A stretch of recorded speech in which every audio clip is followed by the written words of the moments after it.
Welcome to Transit Unplugged. I'm your host, Paul Comfort, and today we take you to one of my favorite cities in the USA, Music City, Nashville, Tennessee. I recently was able to sit down with Stephen Bland and his whole executive team. Stephen Bland is the CEO of Nashville Metropolitan Transportation Authority, whose service has recently been rebranded as WeGo Public Transit in the wake of the unsuccessful referendum there for significant more funding a year or two ago. Steve digs in and tells us about what happened during that whole public debate over the referendum and what's happened since then. They've had a lot of exciting things happen and more coming up soon. He also takes us back into his history a little bit. Steve is one of the CEOs who has been around a little bit. He was CEO of the Port Authority of Allegheny County, or the Pittsburgh Transportation Authority. He also was CEO of the Capital District Transportation Authority in Albany, New York, and also was CEO or Executive Director of the York County Public Transportation Authority in South Central Pennsylvania. He's had a number of positions and tells us about his career, what they're doing in Nashville now, and what's coming in the future on this episode of Transit Unplugged.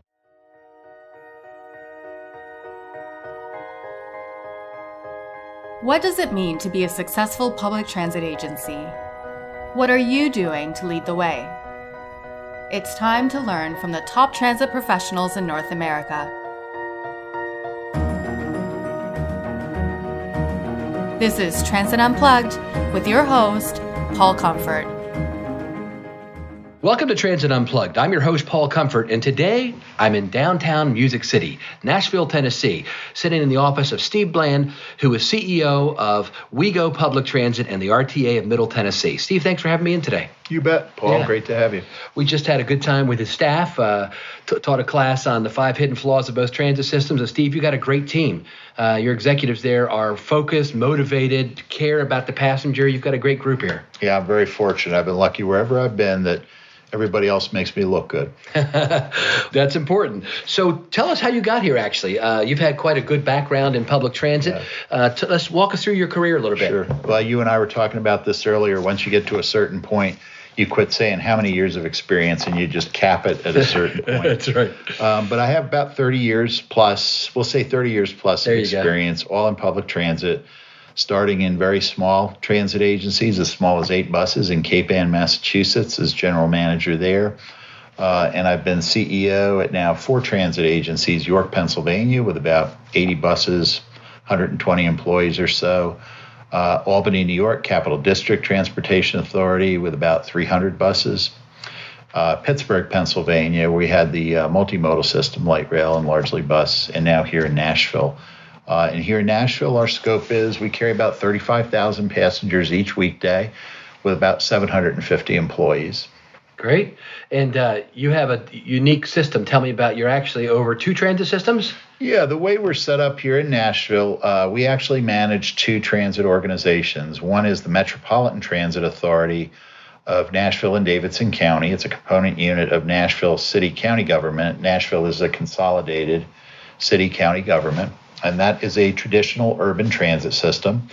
We also, under contract, the Metropolitan Transit Authority manages the services of the Regional Transportation Authority of Middle Tennessee, which is really a commuter-oriented operation, serves a 10-county area. It's created by state legislation here in Tennessee, 39-member board, really generally composed of all of our city and county member mayors, as well as governor's appointees from each of those city and counties, and the commissioner of the Tennessee Department of Transportation. And that system is largely a radial commute-oriented system, largely commuter bus running in and out of downtown Nashville, as well as our WeGo Star, the commuter rail operation that we run in one particular line, 32-mile line between downtown Nashville and Lebanon, Tennessee to our east. Okay. And you have quite a few when we're talking about the region itself. So I'm friends with Gary Roosevelt over in Memphis. And you have a couple other really good transit systems in the state. Yeah. Tennessee has a really strong network and a super strong state association, or what we refer to as our large, having come from states like New York and Pennsylvania, it's hard to refer to them as large urbans, but our large urbans are Nashville, Memphis, Knoxville and Chattanooga. And then we also have smaller urban systems in cities like Clarksville and Jackson and Murfreesboro, and then a very strong community transit provider network in pretty much every rural county in Tennessee has some form of public transportation. That's great. I think you and I will be going next week to the Tennessee Public Transportation Association. You're doing a session, and I'm doing a keynote there. It'll be fun. I'll get to meet all your... TIPT is a great group, and it's in Chattanooga, which is one of the, I think, most overlooked and need to be visited cities in America. Oh, I can't wait to go there. So how long have you been here? About 5.5 years now. Okay, that's good. And what a great city. I mean, I love Nashville. It's one of my favorite cities. I mean, the city... For a transit system, though, to run in a city that says event-driven, I guess, or special. Yeah. Tell me about that. It's a challenge. We are a downtown-oriented transit system, and actually our entire transportation network really radiates out of downtown Nashville. And tourism here has exploded in the last 5 or 6 years, much to the credit of the folks who do a lot of our tourism and our hospitality business. I think this year we'll handle about 14 million visitors to the city. So, and that goes up exponentially. The challenge with it is we have a lot of folks descending on downtown. We have some huge special events. We hosted the NFL draft this past year, which brought $200,000 people a day into our downtown core. Really? Absolutely. Which means we have times where we have more bus routes on detour than not on detour. So it's a challenge for our marketing communications group to keep our customers alerted in real time as to what's happening. Use Twitter to do that? We use Twitter. We use a lot of the real-time feeds. Okay. We have real-time information on our system, so we're always pushing out service alerts through our own real-time information as well as the third-party apps that carry that. So generally, we get high marks for that. But obviously, it does affect on-time performance. Yeah. And is a challenge in just generally operating the system. You told me your average speed on sometimes downtown can get pretty low, huh? Yeah, our average speed during the afternoon rush hour here is about 4.5 miles an hour. And in addition to the tourism, downtown employment's actually exploding. We do a crane count. There's about 33 construction cranes up. Some of the majors, large investment bank out of New York announced their relocation here. They're building their building, Alliance Bernstein. We got the mini prize out of the Amazon sweepstakes. Oh, that's right. Amazon is locating a logistics headquarters here, so they're placing about 5,000 jobs in our downtown core. Wow. So we anticipate the downtown workforce to exceed 100,000 over the next couple of years.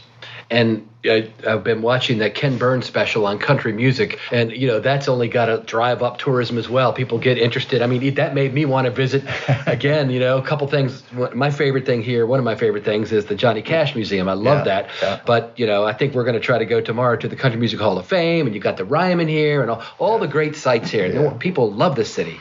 Yeah, and even a lot of people think of it as country music, but it's more music than that. Wherever you're attracting musicians anymore don't tend to focus on one genre. Right. But it's also we're exploding in a young person population. The tech sector's taking off in large part, chasing the talent that's moving here. And for my personal benefit, the restaurant scene here has really become impeccable in the last few years. Oh, that's great. Yeah. So tell me about, let's go back a couple years. I was here a couple years ago with you at a conference that you spoke at, and we talked then, and you were going through a referendum, or just had gone through it maybe then. Right. So tell us a little, that kind of put Nashville on the transit, radar of all of us transit people. Yes. Tell us about that and what's happened since then. Well, for a moment when the referendum was running, we were very popular with a lot of the suppliers and consultants in the transit industry. And unfortunately, it failed by a pretty wide margin. And what was the referendum about? What was it going to do? Well, largely, again, the very rapid growth in Nashville, one of the things that's exploded is our overall traffic congestion. We are definitely moving up the charts in terms of congestion and the amount of time people spend in traffic. So large interest on the part of our business community, our elected leadership in trying to address that. We developed a program of projects. We actually got special legislation passed by the state in conjunction with a broader transportation bill to allow local option.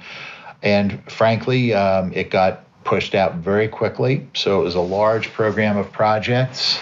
It was about an $8 billion, $9 billion over 15 years investment program. included light rail, significant expansion, about a doubling of the size of our bus system, a lot of ancillary investments like street networks, pedestrian improvements, neighborhood transit centers, what have you. So was it the boat that everybody built? Yeah, in large part. And frankly, I think it kind of epitomized sort of the feeling in the city at the time was, nothing too big, nothing too ambitious for us to try to take on. And frankly, it failed by about a 2-to-1 margin. It failed by about a 61-39 vote.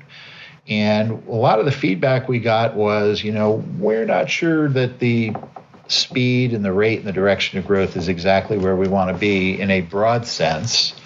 We're dealing with issues like affordable housing. The cost of living here is increasing. It's still very affordable, particularly relative to coastal cities, but increasing very rapidly. And there are other gaps in services. So I think one of the pieces of feedback we got was we're just not sure that we need to slow it down. We need to think a little bit more about it. And the other thing, frankly, that people reacted to was, boy, this is a lot of money in a short period of time. How can we be sure that we can get a return on investment for this? So I think the lesson we take away was largely, if you looked at 90% of the components in the plan that went to the ballot, they're widely supported. People want to see faster bus service, more frequent bus service, later hours, more direct crosstown connections as an example, more neighborhood transit centers, upgraded pedestrian amenities. But when it came to what I referred to in the ballot measure as the 3 T's, taxes, trains, and tunnel, those were the things that people really had kind of a visceral reaction to. Was it going to make taxes go up? Yeah, the proposal, there were actually 3 sources that were going up. The state legislation that was passed limited the sources we could go after. The biggest chunk, about 91%, of the portfolio of funds was coming out of a graduated increase in the sales tax here, starting at 0.5% for the first 5 years, then going up a full percent. And because Tennessee doesn't have a state income tax and property taxes here are relatively low, it's a state, and as a city, Nashville is very reliant on sales tax. So we already have a very high sales tax. What is it now? It's 9.25%. Wow. Okay. Part of that is about 6% of that is on the state side. About 3.25% is on the city side. Okay. So it was going to be a 25% increase in your city sales tax then. Yeah, from 3 exactly. to 4. Yeah. And frankly, from a messaging standpoint, would drive, if you were coming to Nashville, would drive that sales tax over 10%. Yeah, which a lot of people kind of had that reaction to. Yeah, I understand. And then what with the trains thing? That with the light rail? Yeah, light rail was a component. And frankly, when we were doing our long-range transportation plan, very clearly Nashville needs to develop high-capacity transit corridors in some of our key arterials. We already see high levels of ridership on what's pretty much just local bus service now. So the need for priority measures, whether that's bus rapid transit or light rail or what have you, was very important. We did in the long-range planning process extensive and comprehensive public engagement, public outreach, reached out to about 20,000 folks in the region over about a year period. Largely the reaction at that point was we need to invest enough to make sure that it makes a difference. If we just kind of tool around on the edges, it's just not going to be effective. What we were very clear about is if you look at something like a light rail investment in the corridors that we were examining at that point, the current levels of density and development don't support it. You're not going to have the level of ridership that you need. So in order to do that, it really would rely on extensive, much more dense development in those corridors. That was a concept that was consistent with the city's comprehensive plan that had been developed a couple of years before. It was something, frankly, that the development community was very supportive of because they actually are trying to do more dense development in those corridors. And it was one of the factors that kind of worked against us in the referendum, where beyond the issue of a train was the idea that some corridors that really just 1- and 2-story commercial corridors historically might be getting, 12- and 15-story office buildings or apartment buildings. So that was certainly a factor in the deciding of the public. And were you going to get some tunnels too? Well, we talked about the downtown issue earlier.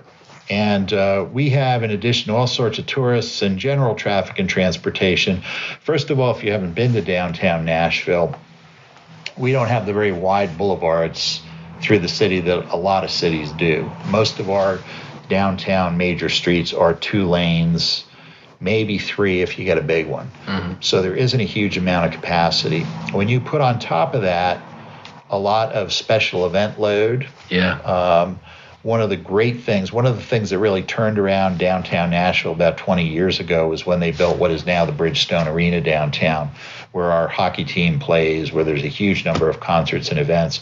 That really catalyzed redevelopment. It also is a focal point for our celebrations. And in addition to the special events that take up street space, unbelievable levels of construction activity. There's construction here on more blocks downtown than there aren't. We also have what we like to refer to as a multitude of transportainment options. Pedal taverns, golf carts, tractor pulls, you name it. If it has wheels and carries tourists, it's probably in Nashville. Valet lanes, parking lanes, you name it, all of these uses. So when we were looking at priority corridors for transit, and we're doing the traffic impact studies, we sort of hit, and working with the city and TDOT and other entities, that issue of, well, whose ox gets gored, when you create that dedicated bus lane. And the honest truth was the engineering group that worked on it developed the idea that, we can address all of this. The only real way to expand capacity of the downtown street network was to essentially go under it. So one of the components was about 1.5 mile tunnel from the north end of the downtown core to the south end of the downtown core that would have been a combined rail and bus tunnel, similar to what they're doing in Seattle, or what they've done in Seattle. That obviously chewed up a huge chunk of the program budget. Yeah, I bet you. So that failed by a 2-to-1 vote at the polls. 39. What year was that? 17? That was 2017. That's what I thought. Yeah, that's right. Yeah, I think it was. Yeah, Time flies. Because we were here when that was happening. Right. So what have you done since then? So that didn't happen. So Correct. You've got a whole new brand and a whole new everything. Right. What's going on? I mean, you really turned what could potentially have been a crisis into an opportunity, I think. Right. Well, one thing that's important for us to remember that a lot of the individual projects that went onto the referendum package came out of our long-range plan from 2016. We called it In Motion, again, heavily engaging, a lot of metrics, a lot of data research, but extensive public outreach in all the neighborhoods of Nashville as well as the 9 surrounding counties.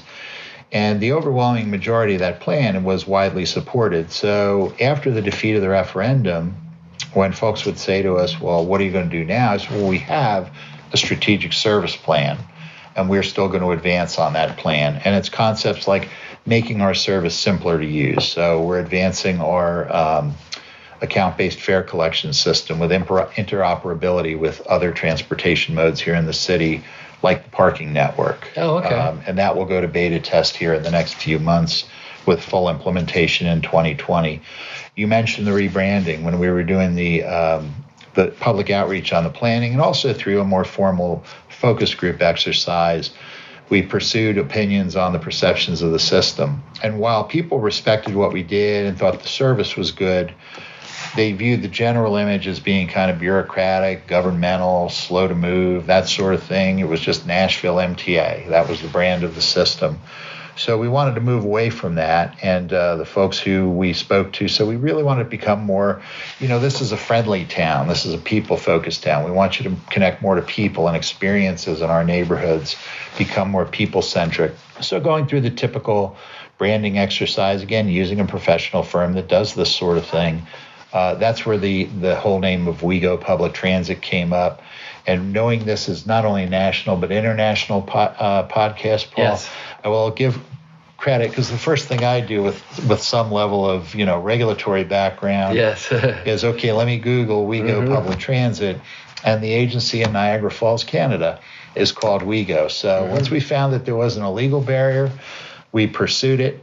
And so far, the response has been tremendous. We've been branded as WeGo for about a year now. And we already have, in terms of brand recognition, we have about a 70% brand recognition in the region, which within a 1 year period is pretty astounding. Yep. One of the things that we saw that to me was particularly encouraging was when we would ask, in terms of random survey questions of people in the county, if you're a non-user of our system, would you consider using it? The rate of people saying yes before and after the rebranding tripled. So we know that it's done. Rebranding, trying to create a new identity, trying to relate more closely to customers isn't going to instantly get you ridership. If the service isn't there, if the quality isn't there, it's not going to work. But what branding can do is at least open up people's awareness, give them the opportunity to look at what you do and see if it works for them. And from that perspective, we think it's been tremendously successful. Today at the meeting, a lot of your staff, it's a Friday, so they had purple polo shirts on, and that led us to have a little conversation about your color scheme and how you've unified it and created a whole new color scheme, and you had a great story about that. Tell me about how you ended up with purple buses. Sure. Yeah. Contrary to popular opinion, purple is not my favorite color, although I will tell you it has grown on me, and I actually really do like the scheme. But I'm from Baltimore, so the Ravens are purple, so everybody loves purple there. Remember, I used to live in Pittsburgh. That's right. You don't want to talk about that. But in any case, we were working with the ad agency, obviously, and frankly, for us in the transit industry, the best way for us to promote our brand is through our rolling stock, through those buses and rail cars that people see all the time. And not just whatever the paint scheme might be or the logo might be, but that they're clean and they're reliable and they're not smoking and they just give off, whether you ever ride it or not, does that vehicle give a positive impression? So when the ad agency was talking to us about that, they said, well, your vehicles are your best asset. And when you think about using primary colors, which we try to do in this type of thing, red's kind of taken by fire trucks, yellow's kind of taken by school buses, blue's kind of that governmental institutional thing you get away. So when you work through all the colors, you're left with two colors, orange and purple. And in the state of Tennessee, where the University of Tennessee volunteers are bright orange, as long as you're a Vols fan, that's great. If you're not a Vols fan, it's a very divisive color. So we sort of defaulted to purple. So far, it's worked out. The process of elimination, exactly. Yeah. It wasn't optimization. It was process of elimination. Well, the kids love it, right? Barney the dinosaur is purple, and my grandkids love purple. Absolutely. Through that process of the referendum, you, I'm sure, got very tuned into the politics of the region. Tell us about the governance structure. How is MTA and the RTA? How are they governed? Sure. Well, folks from around the country would know that generally here in the South, and certainly Tennessee would be considered a red state. A lot of folks, we refer to Nashville as the little blue dot in the big red sea. Nashville itself is actually a very progressive, very liberal city. Sometimes that's a challenge working in the state environment. But the one thing we found, because Metro Transit Authority, and by the way, both the Metro Transit Authority and the Regional Transportation Authority, both boards independently decided to go with the WeGo brand. Okay. So one of the things in our long-range plan that we heard from customers and prospective customers was this whole RTA, MTA. This is all too confusing. We want simple, we want seamless, we want fare collection systems that are integrated, we want itinerary planning systems that are integrated, websites that are integrated. So that's a big part of the move of WeGo. And to be honest, in board meetings it gets confusing. Or WeGo MTA, WeGo RTA. The Metro Transit Authority for Nashville and Davidson County, 5 members appointed by the mayor of Nashville. The Regional Transportation Authority of Middle Tennessee serves a 10-county area.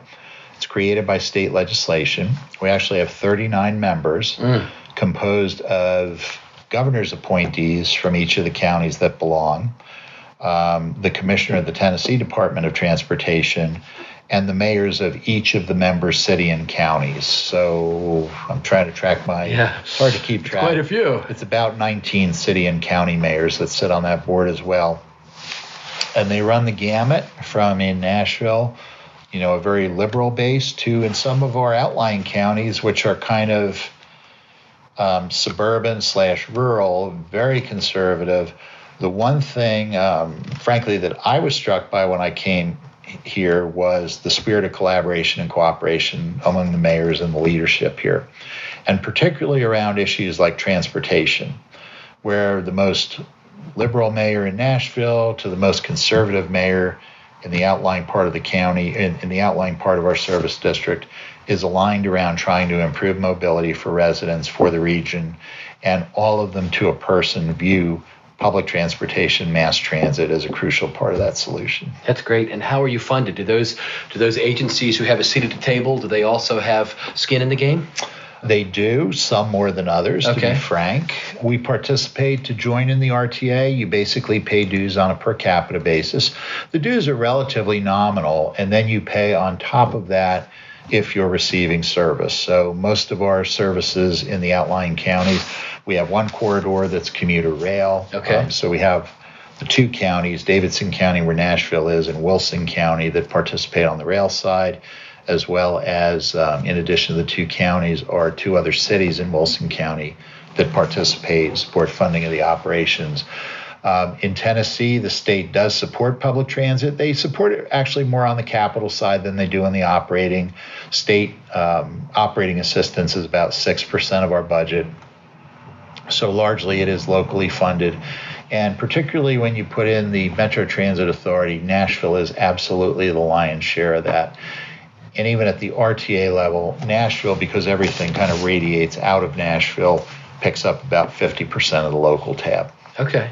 And what is your annual budget? Operating budget for the Metro Transit Authority, it's about $86 million. For the Regional Transportation Authority, about $10 million. Okay. And you have, I'm sure, a pretty good capital budget too? Lots of stuff going on? Yeah, it fluctuates. Sure. And again, Tennessee is very supportive. In fact, when it's called the Improve Act passed a couple years ago, it's the enabling legislation for our local option referendum capacity. It also increased the gas tax, predominantly to support roadway improvements statewide.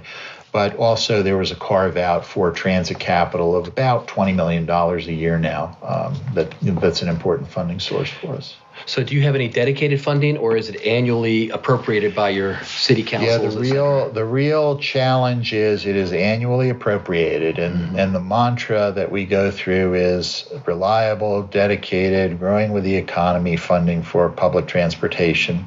We have a number of advocacy groups here in Middle Tennessee that are pursuing that. And I would tell you, Paul, that after the referendum, there was about a 6-month recovery period. Where everybody sort of kind of took a break. Right. And then almost literally every organization that was involved, and I'm talking about literally probably 20 or 30 formal organizations, started coming back to the table saying, okay, we need to go at it again. Okay. So we're in that rebuilding process. And again, I don't look at anything as a failure. I look at it as a learning experience. Sure, yeah. And some of the things we've learned, I think some of the benefit we'll have long term. To be completely honest, leading up to the referendum, it was very difficult to get the state engaged, whether that be TDOT, the gubernatorial administration, what have you. One of the things coming out of it, when we were in it was a Nashville referendum. It was not in the outlying counties. And one of the pieces of information that came out of the defeat was you really need a regional effort.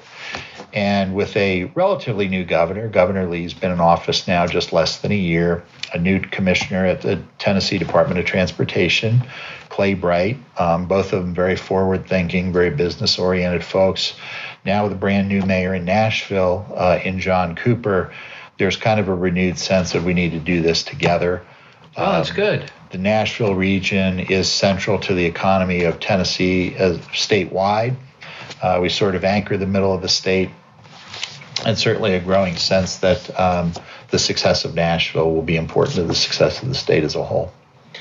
And you've just gone through a really unique operation called Better Bus, where you're trying to eliminate redundancy. So a lot of cities across the country are going through kind of a rerouting, rebranding, trying to make sure that the system serves people now. Some people are doing it cost neutral. Some people add a little bit. Some people are trying to cut a little bit. They're using the opportunity with budget cuts to actually say, hey, some of our service doesn't make sense. Let's recontextualize what we're doing. Yep. So you have a Better Bus program, and I saw you had a nice little brochure out there at your information. That we're here in the central, what you call this, your central garage? WeGo Central. Yeah, WeGo Central, yeah. And so it was a survivor's guide to the new service. So you reduced a bunch of bus stops you didn't need, things like that? Yeah, a lot of route consolidation, eliminating redundant services. We saw a lot of corridors where we essentially compete against ourselves. Right. Trying to create more direct connections. You touched on the bus stops, so bus stop consolidation, particularly in our key arterial corridors. Yes. We had a kind of a curious model of overlapping local and skip stop services, was referred to. I hate to mention it on the podcast because it's not my favorite marketing name of all time. It's called BRT Lite. Okay. And my take on it is, so it's BRT but less. Yeah.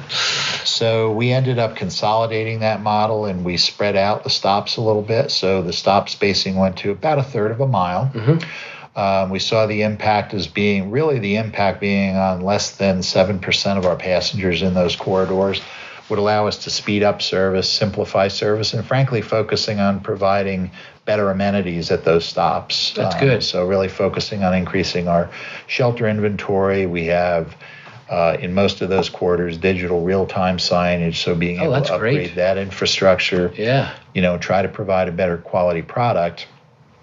And then by eliminating, frankly, some of the competing routes might operate 2 blocks away, having the opportunity for even more people to use it. So, and then even we were actually in a cost reduction mode. We were looking to eliminate about $8 million from our operating budget.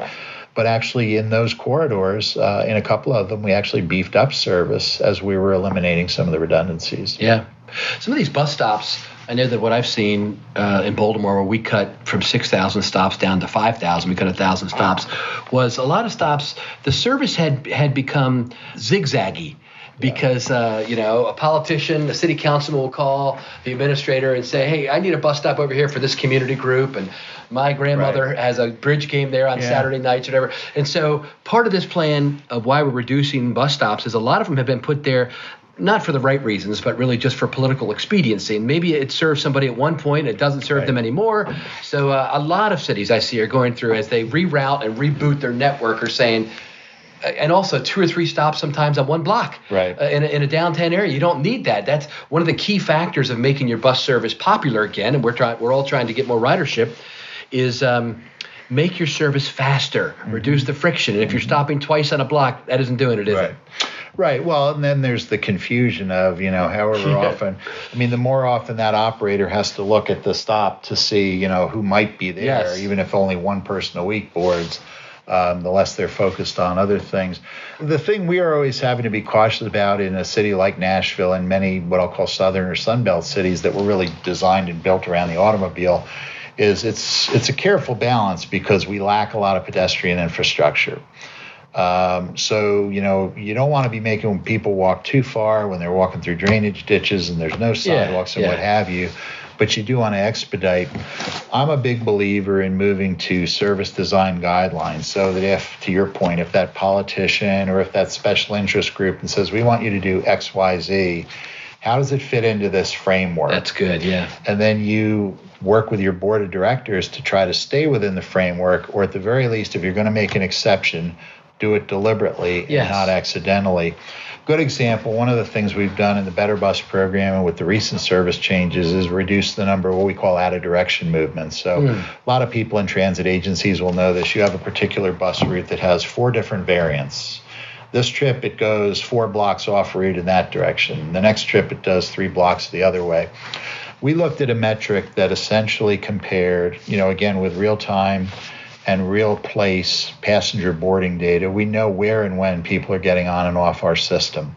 So we looked at a metric that said, okay, if we've got, we'll use an example, if we have 15 people on a bus and that bus is going to deviate 4 blocks off route, to pick up one person, what is that metric? What time are 15 people losing compared to that one pickup? And we basically set a threshold that said, well, if we've got, on average, we might have 80 people a day riding this out of direction loop to pick up 4 people, that makes no sense. On the other hand, if we've only got 4 people riding the length of the route and we do an out of direction movement, maybe it's to a hospital or an educational facility that picks up 80 people, then that's an out of direction movement worth keeping. So try to look more at those service metrics they aren't hard and fast. I wouldn't call them rules. Right.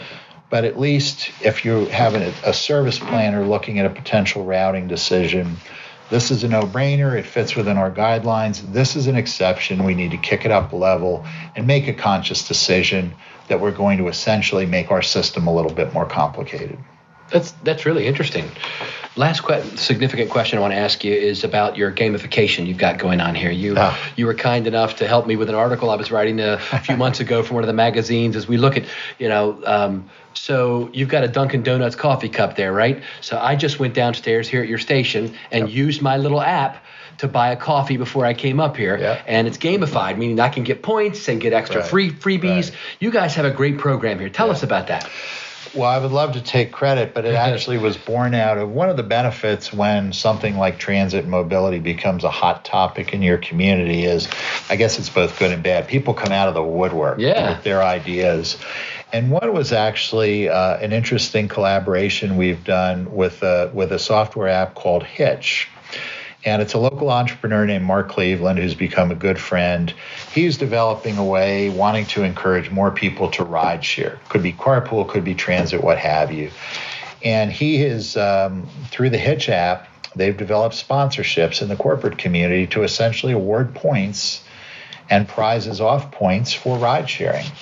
So we have beacons in our vehicles. It will pick up it's called hitching a ride. Okay. If you hitch and you connect up with other folks, could be on the bus, could be a friend of yours you're carpooling with, that you earn points for cash prizes. And it's, I'm not going to tell you that it's radically altered the ridership scheme, but it's been kind of a fun thing. And we've actually had anecdotally riders say they've earned enough points to essentially offset the cost of the transit pass. The funny story I have about Hitch was recently, as I mentioned, we have a new mayor. And his inauguration was being held at a high school very near where my wife and I live. So we were going to go to the inauguration. I said, hey, we can take the route that runs right by our house in the opposite direction from downtown, ride to the high school. The high school is maybe 4 blocks from the route where we would get off. So we get off the bus to go to the inauguration. We're walking along. Car stops. Car pulls over. Says, Steve, you need a ride.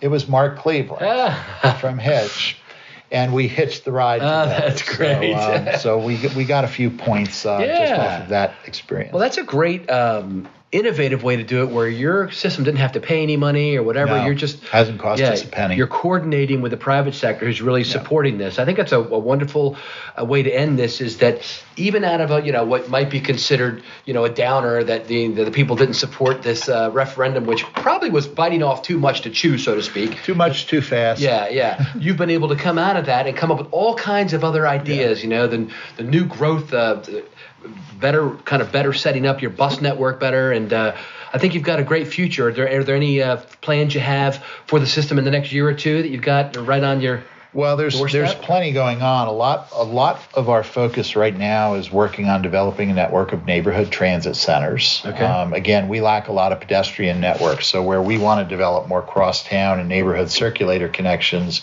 to our key high-frequency arterial routes, we're essentially going to have to build out that infrastructure. So we're actively working on 3 sites, 3 projects now, have 2 others kind of early in the works. So that's occurring. Our account-based fare collection system. So, we'll have mobile payment and account-based smart cards, and we're revamping our employer-based program. And we have a number of employers who are going to move toward a deep discounted rate to cover all employees. Vanderbilt University, as an example, is moving in this direction with about 20,000 employees who will have universal access to our system, where historically it's sort of been, if you're interested, you get a pass, they underwrite it. Now it's everybody who works there will instantly, just by virtue of their employee ID, have that document in their pocket. That's great. We're collaborating with TDOT and the City of Nashville Department of Public Works on coordinated transit signal projects. Paul, as you know, because you're affiliated with Trapeze, you're involved in that project, to essentially give us priority, do some queue jumps. Yeah. Obviously, we continue with our fleet programs, and there's probably others that I'm not even thinking about right now. We've been working actually closely with some of the TNC operators on improving our premium paratransit service. Our paratransit system, WeGo Access, is the highest ridership paratransit system in Tennessee. We do about 1,500 trips a day. So we've been working with Trapeze on our imminent arrival system, so to be able to alert folks when their ride's coming.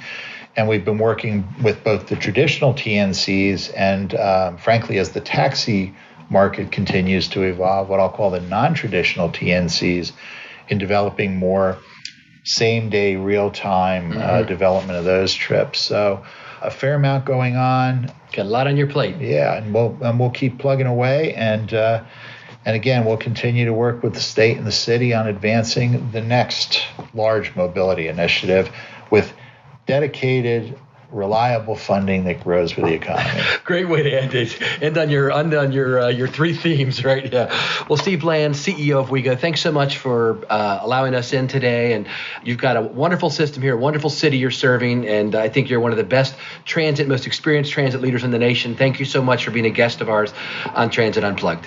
You bet, Paul, and enjoy Nashville. I will. Thank you. You've been listening to Transit Unplugged, powered by Trapeze Group. To stay up to date, subscribe on iTunes or Google Play, or join the conversation at transitunplugged.com. Thanks for listening.